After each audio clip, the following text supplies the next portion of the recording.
사람들은 훌륭한 학자나 위대한 예술가, 유명한 선수 등 큰 사람들을 본받으려고 합니다. 그들을 모델로 삼고 닮아가려고 애를 쓰지요. 신앙인에게도 훌륭한 모델이 있습니다. 많지요. 교회사에 많이 있습니다. 근데 그 중에 위대한 모델 한 분을 오늘 성경은 소개하고 있습니다. 바울 사도님입니다.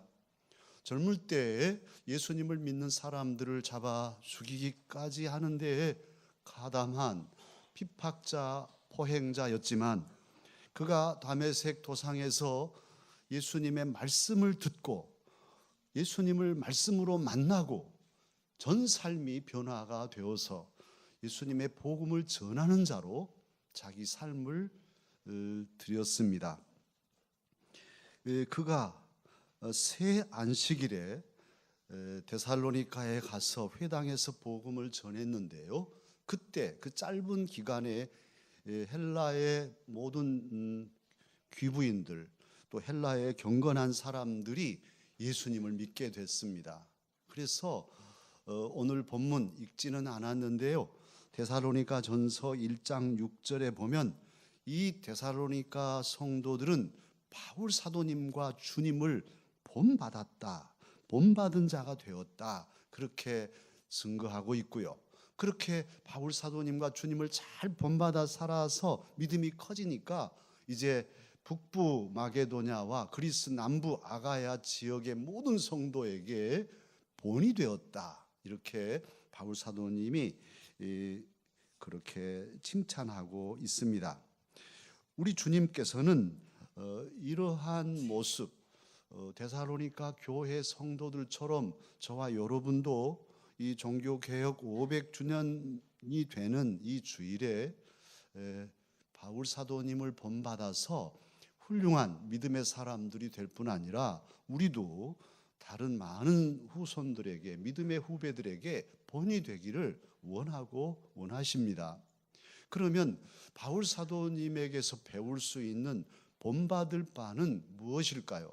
여러 가지가 있지만 첫 번째는 많은 싸움 중에 하나님의 복음을 전파한 일입니다. 바울 사도님은 많은 싸움에 직면했습니다. 물론 이 싸움은 칼과 창으로 싸우는 싸움이 아니지요. 칼과 창으로 싸우는 싸움은 너를 해쳐서, 너를 죽여서 너의 땅을 빼앗고 너의 재물을 빼앗고 너의 사람을 빼앗는 전쟁이지요. 그런데 바울 사도님이 싸우는 싸움은 복음의 싸움입니다.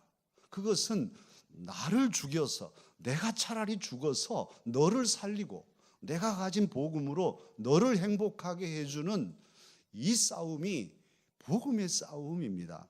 예수님께서 하늘 보좌를 버리시고 우리에게 모든 사랑으로 몸과 또 생명이신 피를 주신 것처럼 그 복음의 원리로 예수님의 복음을 전파하는 싸움이 바울 사도의 싸움이었습니다.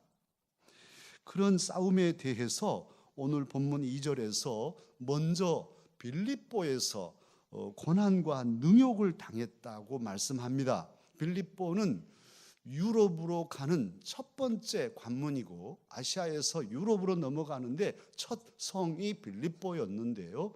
바울 사도님은 그곳에 가서 예수님을 전하다 매맞고 감옥에 갇히고 착고에 채워서 밤중에 찬송하고 기도하다가 옥문이 열리는 이런 기적도 일어났었지요.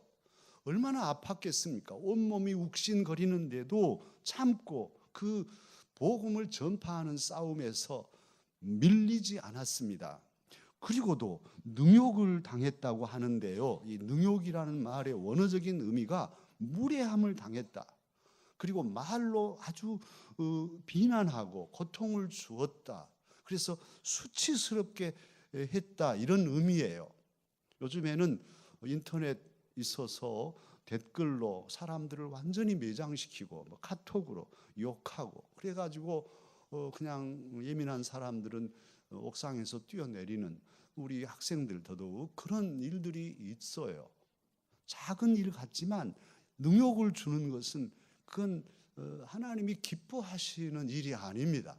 그런데 바울 사도님은 그런 능욕을 아주 비난의 말도 듣고 못 들을 소리 들어가면서도 잘 참고 이겨서 싸움에, 복음을 전하는 싸움에서 승리하였습니다. 특히 데살로니가에서 이렇게 복음을 전할 때에 유태인들이 어떻게 바울 사도님을 말로 고발했냐 하면 이 사람들은 천하를 어지럽게 하는 사람들이다 이렇게 말하고, 또 가이사 황제가 있는데 저 사람들은 황제 말고 예수라는 왕을 섬긴다고 한다 이렇게 반체제 인사처럼 막 고발해가지고 바울 사도님 일행이 사로잡혔습니다.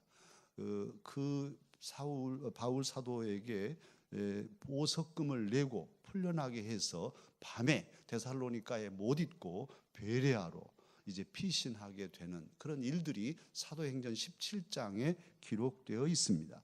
어쨌든 바울 사도님은 싸움을 싸우되 너를 해치는 싸움이 아니라 내가 매맞고 내가 모욕을 당하더라도 너를 위해서, 너희들을 위해서 복음을 전하는 이타적인 싸움을 싸웠습니다. 본해포가 말했지만은 being for others, 이웃을 위한 존재, 이것이 바로 그리스도인의 정체성입니다. 예수님처럼, 바울 사도님처럼 주님께서는 오늘 강서 가족도 나를 위해서 살아가는 존재가 아니라 너를 위해서, 너희를 위해서, 그들을 위해서 살아가는 이웃을 위한 존재가 되기를 주님은 원하고 원하십니다.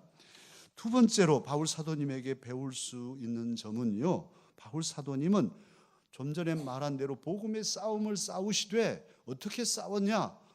하나님을 힘입어서 싸움을 싸우고 이겼습니다. 어떤 싸움이든 결코 쉬운 싸움은 없죠.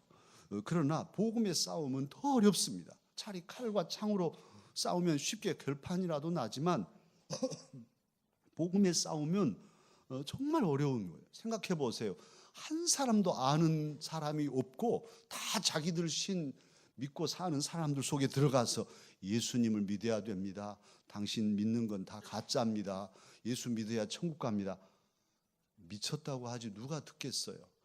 그 예수님을 전혀 알지 못하는 사람들 속에 가서 복음을 전한다는 것은 얼마나 어렵겠어요. 이건 죽음 같은 고통일 것입니다.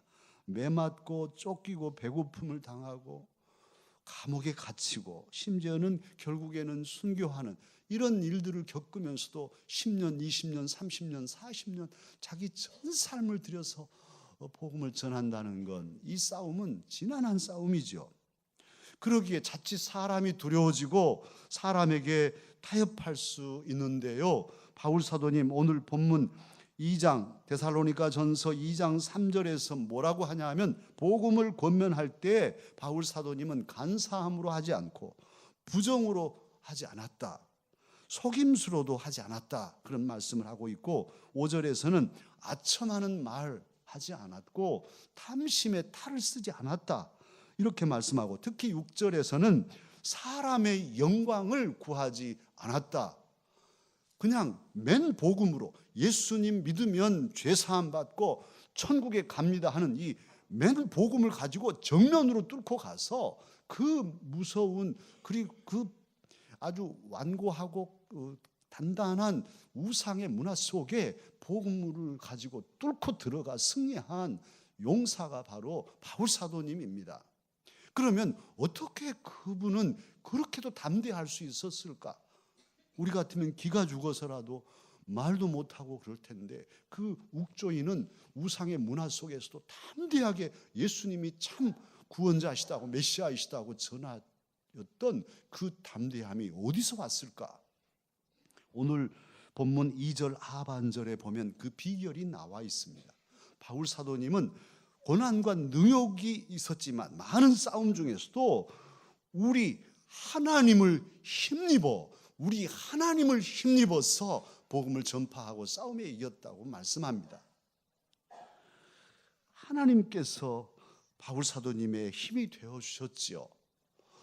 나시린으로 머리를 길었던 삼손, 그 힘의 근원이 머리카락에 있었습니다. 물론 하나님께서 그에게 힘을 주셨기 때문에 얻는 것이지만요. 그러나 바울 사도님은 머리카락에 근거한 힘이 아니라 바로 곧장 하나님을 힘입어서 하나님이 주시는 힘으로 담대하게 복음을 전파했다는 말씀입니다. 바울 사도 역시도 두려움이 왜 없겠습니까?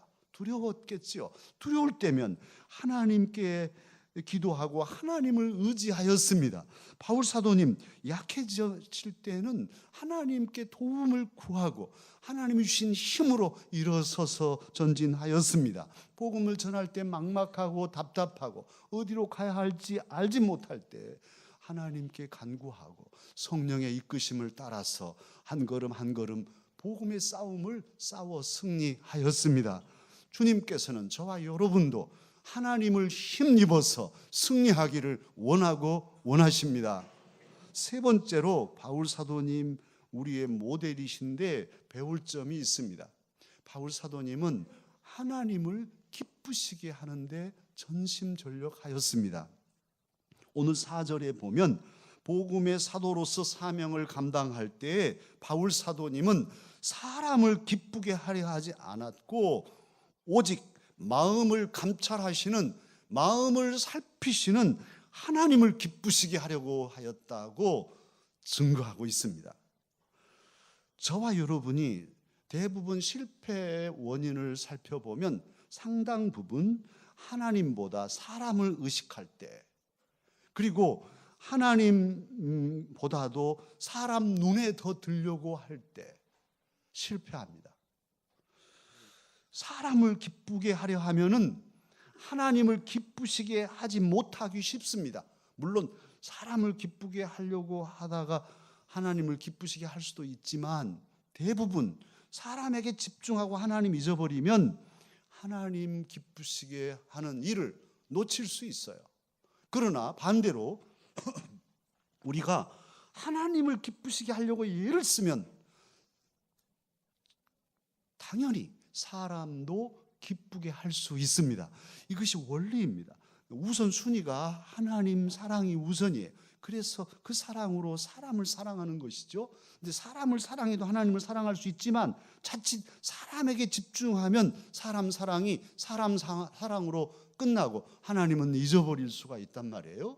그래서 오늘 바울 사도님은 물론 데살로니가 성도들을 사랑하지만 하나님을 기쁘시게 할 거, 어떻게 하나님을 기쁘시게 할 거, 아무리 하고 싶어도 얘야 그건 안 된다 하면 하나님이 기쁘시게 해야 되니까 알았습니다, 잘 절제하고, 아무리 하기 싫어도 얘야 너는 거기에 가서 그 일을 해야 되겠다 하면 예 하고 감당하는 것이잖아요. 그러니까 초점이 하나님께 있으면은 흐트러짐이 없죠. 흔들릴 수는 있겠지만 흐트러짐이 없이 하나님 기쁘시게 하면 다 주변이 기쁘지요. 그런데 하나님 시각을 놓쳐버리고 사람을 기쁘게 어떻게 할까?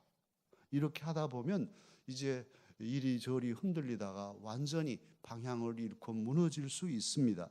그러기에 오늘 주님께서는 세 번째 덕목, 바울 사도님을 모델로 삼되 하나님 기쁘시게 살라고 저와 여러분에게 말씀하십니다. 그 사도 바울께서는 하나님을 기쁘시게 하는 일들을 7절에서 하나님을 기쁘시게 하려고 바울 사도님께서는 유순한 유모가 자녀를 기름같이 하였다고 그렇게 말씀하고 있고요. 8절에서는 하나님의 복음뿐 아니라 우리의 목숨까지도 너희에게 주기를 기뻐함은 너희가 우리의 사랑하는 자가 됨이라고 말씀하십니다. 하나님을 기쁘시게 하는 사도의 태도, 삶은 성도를 사랑하는 어머니 마음으로 성도들을 보살피는 그런 모습으로 드러났습니다. 사랑하는 강서 가족 여러분, 교회는 많습니다. 교인들도 많습니다. 그러나 그리스도인 모델은 많지 않습니다. 정말 존경할 만한 교계 어르신들도 나중에 말년에 망가져버리는, 그래서 이게 뭔가 하는 생각을 아니할 수 없는 때를 저와 여러분은 살고 있습니다. 오늘 하나님께서는 저와 여러분에게 귀한 그리스도인 모델 바울 사도님을 알려주시면서 바울 사도를 모델로 삼고 그의 팔로워가 되기를 원하십니다. 그래서 우리도 바울 사도님에게는 온전히 미치지는 못하겠지만 그래도 우리의 주변에 신앙의 모델이 될 수 있도록, 그래서 우리도 여러 후배들을 팔로워로 데리고 선한 영향력을 끼치는 그런 믿음의 모델, 그리스도인 모델이 되기를 주님은 원하고 원하십니다. 우리 모두 그러한 삶을 힘쓰십시다. 기도하겠습니다.